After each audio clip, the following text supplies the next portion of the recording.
What's up, comic book fans? And welcome to Comics Icons. Now, JJ, what they call me. And today, we got more Blood Hunt. This time with Miles Morales' Spider-Man, issue 21. And if you've missed any part of this Blood Hunt series, or the last issue of Miles Morales' Spider-Man, then I'll place a card for you at the top of the screen to get caught up. And there'll be links at the end of the video as well. But when we left off with issue 20 of this series, we saw Hightail when sudden death first occurred, and she immediately knew that it meant the return of Aramir. And it was in the second issue of Blood Hunt where we got to reveal that Miles had been bitten. And in the last issue of the Blood Hunt series, after Miles' mind had been cured of the vampire curse, even though his body was still obviously showing the effects, he and Dracula, of all people, had ended up forced to chase after Brielle Brooks, aka Bloodline, the daughter of Blade.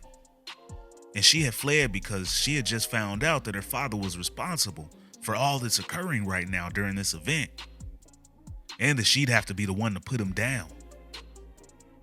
So if you guys are ready to find out if Spidey and Dracula are able to catch up to Brielle and convince her to do what needs to be done, plus if you guys want to find out if what Hightail said was real about the return of Aramir, then you guys know what time it is. Let's get it.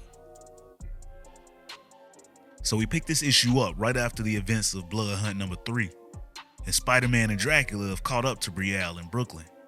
And it's here where you could tell that Dracula truly lacks the touch needed to deal with a young person, but Spider-Man luckily has it. And mainly he just checks up on Brielle to see how she's processing everything that she's just found out. And she's cool right now, she tells Spidey, but she's not at all down to team up with her pops' biggest enemy to fight against her pops. That just ain't right. And she wonders how Spider-Man could even trust him.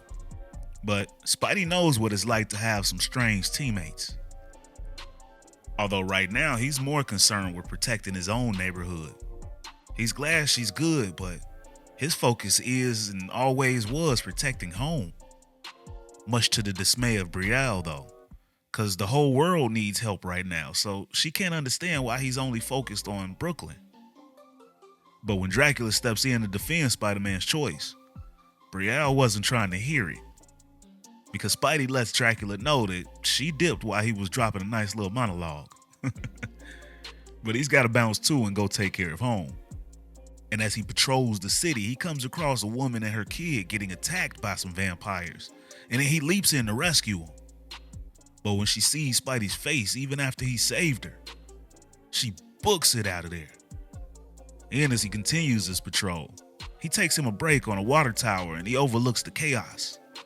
And right now, he's just thankful that Doctor Strange's spell has helped him maintain his bloodlust right now. But all of a sudden, he thinks that the spell must still be at work because he's starting to feel his head spinning. And then he straight passes out and falls right off of the water tower. And as he's falling, we finally get a flashback of how all of this happened to him. It was back during the events of the first issue of Blood Hunt, when Blade had met up with him on that rooftop. He had been fighting off vampires when Blade approached him. And when Blade gave the line that we saw in that issue of him needing Spidey to do something, we see that Spidey initially thinks that it was Aramir, just like Hightail. But Blade tells him that this is way above him and his energy vampires. And as Blade gets closer, Miles' spider sense begins to go into overdrive, but he reacts too slow because he trusted Blade.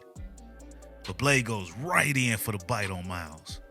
And after Miles is bitten on the neck, he initially fights back, and he still offers to help his friend with whatever is happening to him. But Blade assures him that he really needs to be focused on what's about to happen to him, as Spidey starts to get slower and slower and more sloppy now, as the effects from the bite start to kick in like some bad work. And when Miles goes for a Venom Blast knockout punch on Blade, his brain completely shuts off, he recalls, as the affliction had fully taken hold and he was now a creature of the night. And then we pick back up with now as he's falling and he starts to come back too. And when he does, he goes to fire webs to save himself, but he's still groggy and he can't do it in time. And just as he's about to hit the pavement, he's saved by a gust of wind. And we see that his hightail, she had run in and braced his fall, saving him. And then she tells him that although he doesn't look good, they've got bigger problems. Because Aramir is back. And she's felt his influence ever since he turned her and even after she had recovered. And now, since the sky had turned black, his energy vamps have gotten an extra shot in the arm. And she wants Spidey's help to stop them. She doesn't know where he is exactly, but she can feel him like he's pulling her in a direction. So her and Spidey head in that direction because he knows how dangerous Aramir is, and things are only going to get worse. And then we see several blocks away as Aramir's vampires have the artifact that imprisoned Aramir. And as they begin the ceremony to break the seal to free their master, Hightail and Spidey shoot in and snatch away the artifact. And then they essentially try to play keep away from the vamps. But one of them manages to break the seal and then offers himself up for flesh for his lord. And as Aramir fully emerges, demanding everyone to kneel to him. That, ladies and gentlemen, is the end of the issue. Damn, y'all, this event just keeps going up with these stakes. Miles has got some serious issues he's got to deal with right now. But what did you guys think about the issue? And how you feeling about Miles being a vampire right now? And how long do you think he'll be able to fight off that hunger? And how is Aramir going to react when he notices that Spider-Man has been turned? This thing is getting pretty interesting to me. How about you? I want to hear all you guys' thoughts and theories in the comments. And which one of these tie-ins has been your favorite so far? And as always, if you guys enjoyed this video and this channel, and you'd like to support the channel, then you can do so by stopping by the Comics Icon store and picking you up some of this merchandise, including the background music heard right here in this video. Or by joining the Iconic Fan Club channel membership, and it'll be a link to join in the description. But with your membership, your voice will be heard during our interactive live streams with yours truly, where we can talk about everything that's been going down in these issues, as well as ones that you'd like for me to go over in the future and other comic news. Plus, you guys will get loyalty badges, member shout-outs, and up to 20% off of Comics Icon's merchandise from the Comics Icon store. And we've got tiers to the memberships as well, starting at just 99 cents. Or you guys can donate to the channel with a super thanks. And if you're not able to do any of those, then you can still be a tremendous help to the future of this channel by dropping a like, share, and subscribe in the Comics Icons for more icons in the comic book world.